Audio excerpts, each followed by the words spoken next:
Episode 9 में हमने देखा था कि उस डिसाइपल की चैन के साथ फाइट शुरू हो जाती है, जिसमें दोनों एक दूसरे से काफी कड़ी टक्कर देते हैं। लेकिन उस फाइट में चैन उस डिसाइपल को हराने में सफल हो जाता है। लेकिन जैसे वो डिसाइपल मरता है, उसके अंदर से ब्लड मार्क नाम की कोई चीज निकलकर चैन के अंदर चली जाती है। और ये ऐसी चीज थी जिसकी मदद से उस डिसाइपल के ग्रैंडफादर क्विंसी को इसके बारे में पता चल जाएगा कि उसे मारने वाला कौन है। इसलिए चैन काफी परेशान होता है, जिस पर बाई सलाह देती है कि तुम्हें इस सेक्ट को छोड़कर कुछ दिनों के लिए चले जाना चाहिए ताकि तुम क्विंसी से बच सको।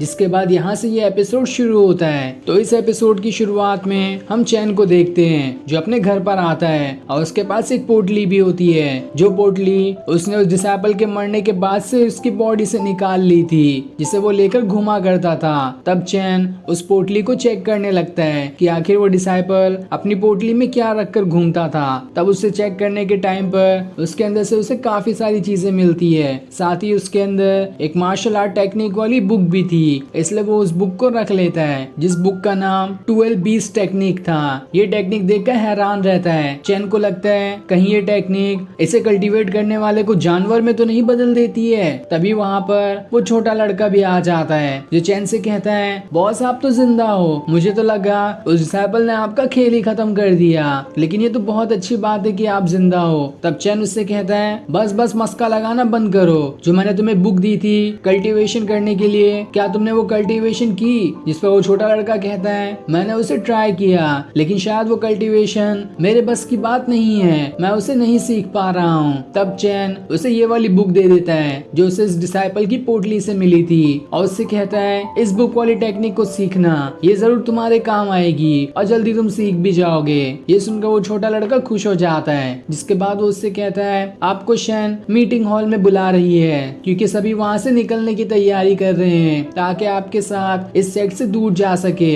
इसलिए चैन भी मीटिंग हॉल में आता है, जहाँ पर सारे के सारे लोग जमा होते हैं। तब शैन चैन से कहती है, हम सब ने ये डिसाइड किया है कि हम लोग यहाँ से सेंट्रल सेक्ट के अंदर चले जाएंगे। वहाँ पर जाने के बाद आपको कोई परेशानी नहीं होगी और हम सब आप ही के साथ जाएंगे, इसलिए हमें अभी निकल जाना चाहिए। तब ये सुनकर चैन अपना सेट लीडर वाला बैच शैन को दे देता है और उससे कहता है, मैं किसी को भी बोझ लेकर नहीं चलना चाहता, क्योंकि सब लोग को मालूम है कि मेरे अंदर वो ब्लड मार्क आ चुका है और कोई भी मेरे साथ रहेगा तो उससे परेशानी हो सकती है। इसलिए मैं सेट लीडर वापस से शैन को बनाता हूँ, जो इस सेक्ट को संभालेगी, और मैं खुद अकेले ही यहाँ से चला जाऊंगा सेंट्रल सेक्ट के लिए। लेकिन शैन उस बैच को लेने से मना कर देती है। साथ ही बाकी सारे लोग भी चैन के सामने झुक कर कह रहे होते हैं कि आप ही हमारे सेक्ट के लीडर बने रहो, चाहे कुछ भी हो जाए, हम आपको अपने लीडर से नहीं हटाना चाहते हैं। आप हम लोगों को साथ में नहीं ले जाना चाहते हैं तो भी हमें इससे कोई फर्क नहीं पड़ता, हम दूसरे रास्ते से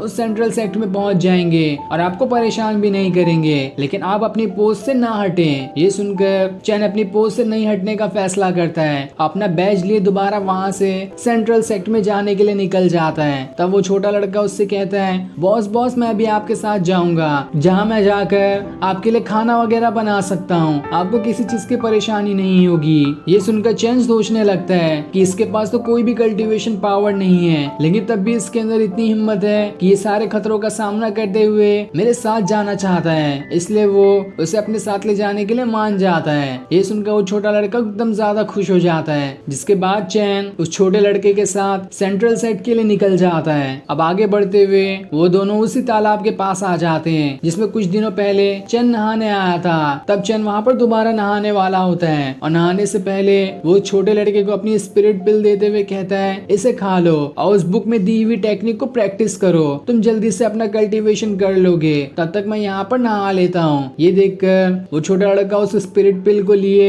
एक पत्थर पर बैठकर अपना कल्टीवेशन करना शुरू कर देता है और इस बार सच में वो कल्टीवेशन कर पाता है, जहाँ कल्टीवेशन के दौरान उसकी बॉडी से ऑरा निकल रहा था। ये देखकर चैन भी हैरान रहता है कि पिछली वाली टेक्निक तो इसने नहीं सीख पाया था, पर ये वाली टेक्निक कितनी आसानी से ये सीख रहा है। तभी कल्टीवेशन के दौरान उस छोटे लड़के के बॉडी से निकला हुआ ऑरा एक बिल्ली का रूप ले लेता है। ये देखकर चैन हैरान रह जाता है कि कहीं ये टेक्निक ऐसे कल्टीवेट करने वाले को जानवर में तो नहीं बदल देती है। तभी उस बिल्ली की पावर सारी की सारी उस छोटे लड़के के अंदर चली जाती है, जिस वजह से उस छोटे लड़के के भी कान आ जाते हैं। ये देखकर वो लड़का एकदम ज्यादा खुश हो जाता है कि अरे वाह, मैंने भी अपना कल्टीवेशन किया, अब थोड़ी और प्रैक्टिस करके मैं भी बहुत ज्यादा पावरफुल बन जाऊंगा। और पहली बात तो मैंने बिल्ली की पावर्स को कल्टीवेट किया है, आगे चलकर मैं शेर की भी पावर्स को कल्टीवेट कर लूंगा। तभी वहाँ पर वो गॉड आ जाती है जो चैन को उसका नया मिशन सुनाते हुए कहती है 1 महीने बाद 4 सेट के बीच में स्पिरिचुअल एक्सपेरिमेंट इवेंट होने वाला है और उसमें मैं चाहती हूँ कि तुम अपने सेट को नंबर 1 पे लेकर जाओ। ये सुनकर चैन हैरान रह जाता है कि ये किस तरह का इवेंट है, कहीं कोई मार्शल आर्ट कंपटीशन तो नहीं? ऐसा हुआ तो शायद ही मैं इसमें जीत पाऊंगा,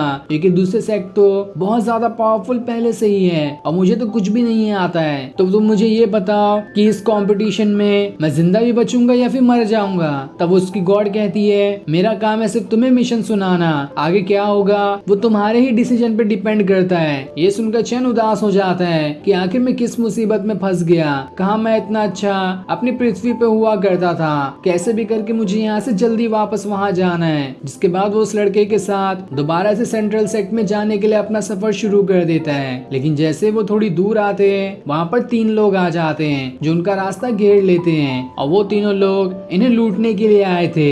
ये देखकर चैन भी हैरान रह जाता है, लेकिन तब वो उनका ध्यान भटकाने के लिए उनसे पूछता है आप लोग तो बहुत पावरफुल दिखाई दे रहे हो, तो आप लोगों का नाम क्या है? जिस पर वो लोग अपना नाम बताने लगते हैं कि ये पहला ब्रदर है और ये सेकंड ब्रदर है और मैं आखिरी में तीसरा ब्रदर हूँ। हम तीनों भाई मिलकर यहाँ पर से गुजरते हुए लोगों को चोरी किया करते हैं, पर हमें हमारे मेंबर में एक और की तलाश है ताकि हमारी 4 लोग की टीम बन जाए। तब उनकी ऐसी हरकत और बातें सुनकर चैन खुद में सोचने लगता है कि ये लोग तो मुझे बहुत बेवकूफ दिखाई देते हैं, मैं थोड़ी सी अगर चालाकी का इस्तेमाल करूँ तो यहाँ से आसानी से निकल सकता हूँ। जिसके बाद चैन उससे कहता है आप लोगों को गलत फहमी हुई है कि हमारे पास कुछ है, हमारे पास तो पहले से ही पैसे नहीं है, हम लोगों को तो खाने के लिए भी कितना दूर दूर भटकना पड़ता है, हमारे पास इतने भी पैसे नहीं कि खाने की कोई चीज खरीद सके, इसलिए हमें चोरी करके आपको कुछ नहीं मिलेगा, हमें यहाँ से जाने दो।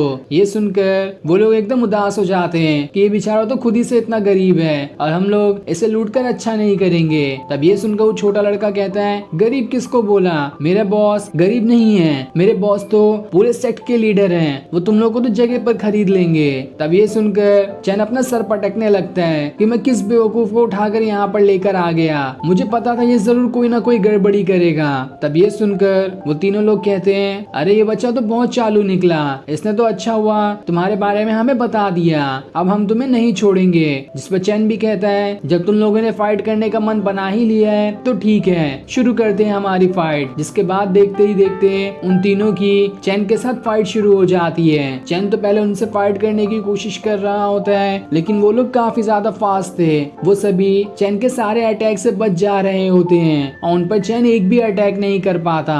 इसलिए चैन वहाँ पर अपनी स्वॉर्ड निकाल लेता है और उन स्वॉर्ड की मदद से उन तीनों के ऊपर अटैक करना शुरू कर देता है। लेकिन तब भी वो उसकी स्वॉर्ड का भी काफी जबरदस्त मुकाबला करते हैं और अभी भी चैन उनके ऊपर अटैक नहीं कर पाता। तब चैन अपने स्वॉर्ड की एनर्जी को 2 बहुत ही बड़े खतरनाक ड्रैगन में बदल लेता है और फिर उनके साथ मिलकर उन तीनों के ऊपर अटैक करना शुरू कर देता है। तब इस चीज को देखकर वो तीनों लोग घबरा जाते हैं कि आखिर ये किस तरह की टेक्निक है जिसने अपनी स्वॉर्ड की एनर्जी को ड्रैगन में बदल लिया।